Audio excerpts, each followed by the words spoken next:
Hey there, so I just wanted to show you a couple things. Here we're at one of our projects and we're moving along in the process of getting our gunite pool complete. So some of our past videos, you saw that we had the hole dug, we had all the rebar in, and then we put the video up of shooting the gunite. And now the pool is done and cured. And the next process was today, the electrician was on site grounding the pool. So you could see here the grounding wire on all four corners of the pool.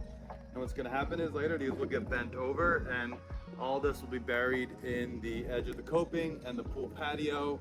And the importance of this is just make sure you don't have any conduction. If there is a lightning strike or whatever, the pool's going to be grounded and stable. So that's one thing. See, the pool plumbing is underway as well. This right here is the supply side of the pool. We have our two returns over there. And one recommendation we have is make sure when you're working with your contractor or your pool contractor, recommend that they use all hard pipe, PVC pipe for all the plumbing. Some guys will use flex and it's just vulnerable to bugs or varmints eating through it. And then imagine you do all this work, spend all that money, and you have to rip up your patio because something is eaten through your pool plumbing pipes. So, very important. Let me show you what's going on inside the pool.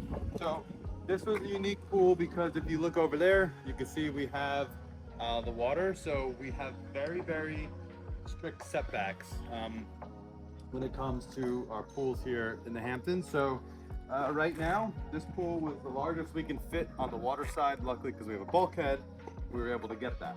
The pool is on an angle for that reason. It's following this unique setback line. So in order to maximize the amount of space we have in the pool, we put a set of corner steps in, so you can see here, very nice and tight at the edge of the pool, and prop to get you down comfortably into the finished pool area.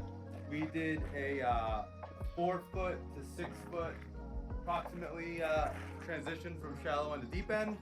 And the other cool features I'll show you over here, the client had us add in an attachment, and so it's kind of hard to envision what this is now, but so this is the bench we built in, and you could be sitting here chilling on the bench with your water view, and this attachment is for a pool umbrella and table. So there'll be a really neat round table that comes up above the water line, and it'll have a sleeve to put your umbrella in, so you can sit here, chill, have some drinks, have a beautiful summer day.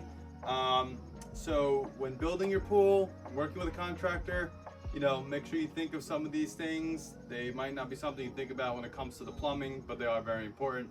It's your time, your money, and make sure you do it right. All right, so another quick thing, we're back up here top of the pool. So right now where I'm standing is going to be a section of the patio, and one of the most critical phases when you're putting your pool in or setting your house is making sure your finished grade elevations are going to be right way later into the project phase. So you can see house is done.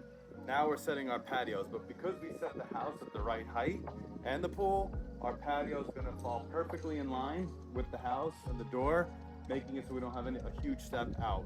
Right now it's deceiving. So what's going to happen is we're going to pour our 4 and 6 inch concrete slab all around the pool area up to about this section, and then we'll make sure that gets all level in line with that door. So once the finished stone goes on, in this case it's 1 inch bluestone, same as the upper patio here. That bluestone patio is going to finish about 4 inches below that slider, and that's important because if your patio is too high, then you'll obviously be higher than your opening, and that's a big issue. If you're too exact, water could come in on rainy, windy days, and or if your patio happened to flood. But the other issue is if you're too low and you don't get high enough on the foundation wall, you could have too big of a step outside of your doors, and that's a problem because I need to figure out how to add steps that meet code. So elevations are super important.